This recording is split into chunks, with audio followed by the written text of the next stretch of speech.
Greetings.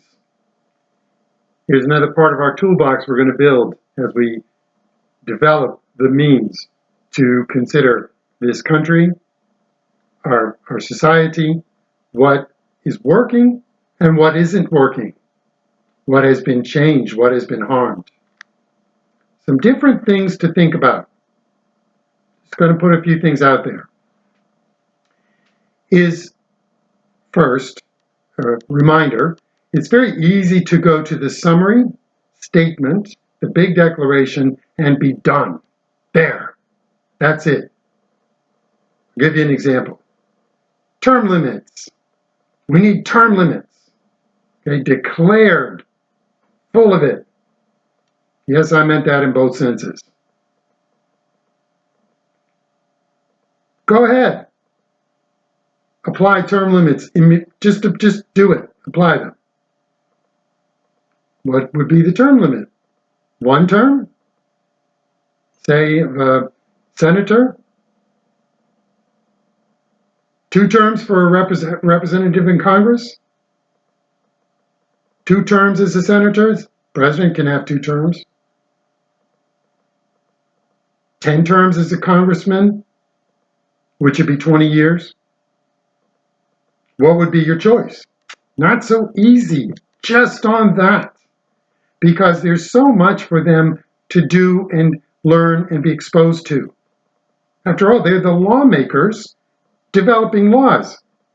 For crying out loud, nobody knows the details. They hardly understand the details of what these bills are when they pass them. The majority, because the majority didn't work on them. They have to put the work into small committees. So if you throw them in and you give them 1 term, before they get to have a mastery of it, they're already done. So what would be your length of terms, term or terms, while you still think term limits are a good thing? I mean, look at Dianne Feinstein. She shouldn't have run the last time. She's mentally not there enough to have run the last time. The Democrats in California didn't challenge her, didn't put anyone up in their own party to challenge her. So we were stuck with her in the Senate. We're stuck with Fetterman, which is not an issue of term limits. That's an issue of he should not qualify by reason of mental incapacity to be one of the lawmakers that passes laws over all of us. I'll come back to that topic. Term limits, great. When you lessen the length of time someone can be in Congress as the actual legislator, you increase the power of the bureaucracy. You also increase the power of the lobbyists, because those people are experts. They're the ones administering the acts or the previous acts. They're the ones pushing for it. And they can, and it has been seen, that the lobbyists have greater and greater influence over time already. So are you going to limit lobbying? Are you going to limit the power of the bureaucracy? Okay, how about campaign finance reform? We want there to be fair elections. We also don't really, most of us, don't really want someone not to have a chance because they simply don't have enough money. Campaign finance reform could allow for better resources to legitimate candidates. Roll up your sleeves and get started. The last one who really talked about it, I think, was Obama. But once he started to make enough money through the means that were available, he didn't have any more interest in reforming the campaign finance laws and practices. But would it be a good idea for us to do that? How about a season of election campaigning and the rest of the time you don't campaign? We could take some lessons from the parliamentary democracies that have a campaign season. That's it. Those are just a couple of examples. When we roll up our sleeves to change things for the better, how about this as an idea? Laws have an automatic review 2 years later, 5 years later, 10 years later. They are not forever and ever and ever.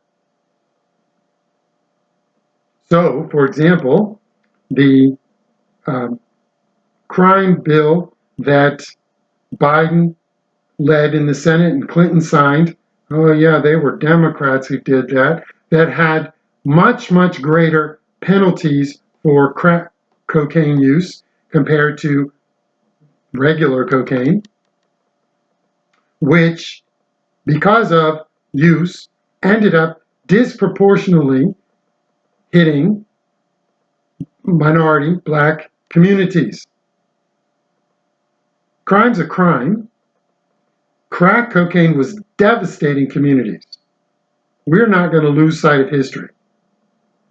At the same time, where was the review of that law to see if it was doing what it was supposed to, what it was intended to do, but also for the impact, the unintended consequences?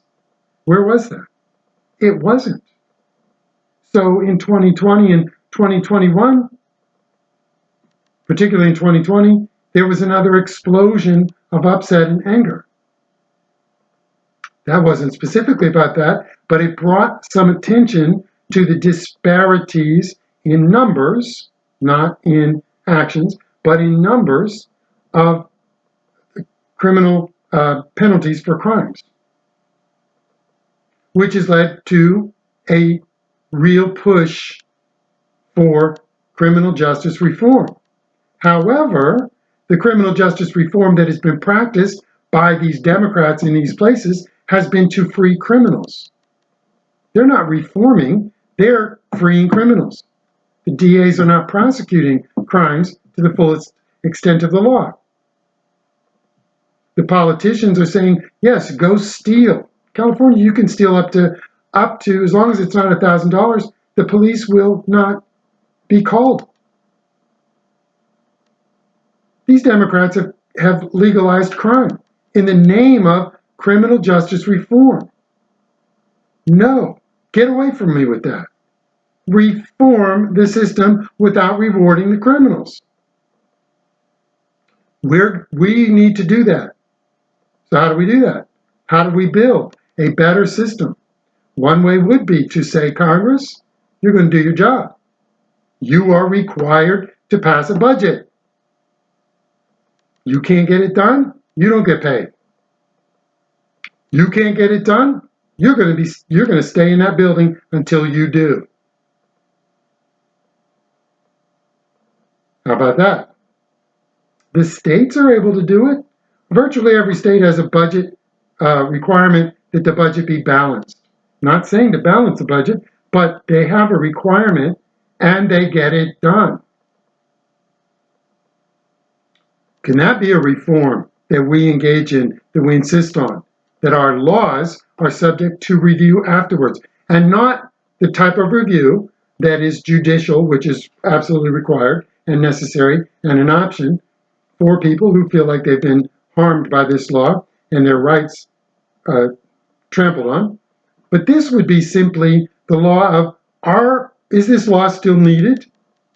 Should it be changed now to this? What's the impact of this? And do we want that impact to continue, or do we need to modify this law, keep the good parts, but address the bad parts? Let's consider how we really need to address things. All of that is to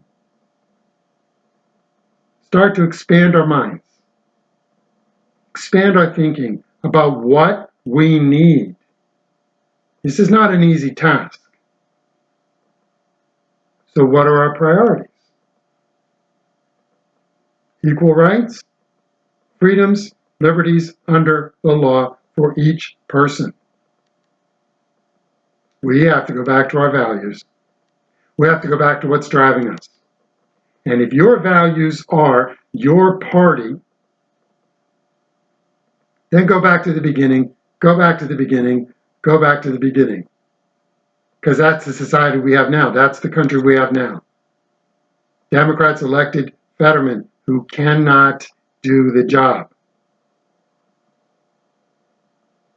Biden is mentally impaired. He can't do the job. He is a shell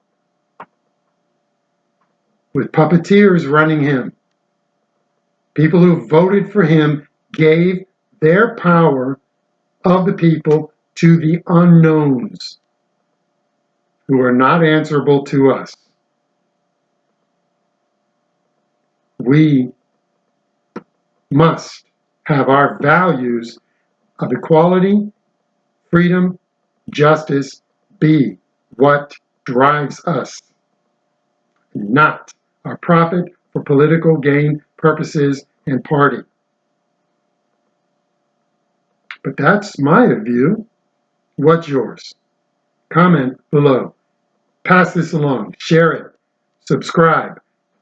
I want to build this group of people in this country to engage in real discussions of how we can have an impact. Because just even in this little bit, there's so much. What are the most important things?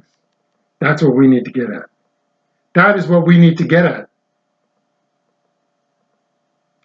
amliberty2020@gmail.com, thelibertyhub.com, Son of Liberty 2020. See you next time.